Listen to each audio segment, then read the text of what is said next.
Comme on voit sur la branche au mois de mai la rose, en sa belle jeunesse, en sa première fleur, rendre le ciel jaloux de sa vive couleur, quand l'aube de ses pleurs au point du jour l'arrose, la grâce dans sa feuille et l'amour se repose, embaumant les jardins et les arbres d'odeur. Mais battue ou de pluie ou d'excessive ardeur, languissante elle meurt, feuille à feuille d'éclose. Ainsi en ta première et jeune nouveauté, quand la terre et le ciel honoraient ta beauté, la part que t'as tuée et cendre tu reposes. Pour obsèque reçois mes larmes et mes pleurs, ce vase plein de lait, ce panier plein de fleurs, afin que vive et mort ton corps ne soit que rose.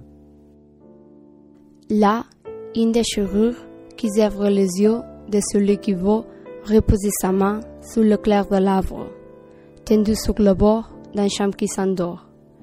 Là, un arbre se mord parmi les oiseaux désespérément. Là, sans que tu le pleures, au milieu des champs, malgré les oiseaux, un arbre se mord. Là, tu ne trouves rien, que cherches-tu donc, qu'espères-tu donc? Là, tu es dans tes mains, tu comme un aveugle, il n'y a plus rien, plus rien là. Rêve, oh, la fleur des lys, la noble fleur blanche, la fleur qui se penche sur nos fronts pâlis. Son parfum suave, plus doux que le miel, raconte le ciel. Console l'esclave, son luxe éclatant dans la saison douce. Pousse, pousse, pousse. Qui nous orne autant? La rose est coquette, le glaïeul sanglant, mais le lys est blanc pour la grande fête.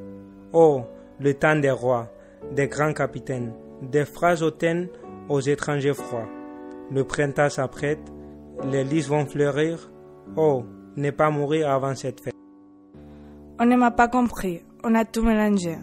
J'avais pourtant tout dit, tout écrit, sans rien cacher, avec sincérité.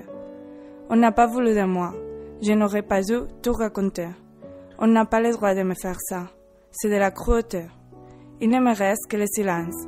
Je retourne à mon jardin, la nature, elle ne ment pas.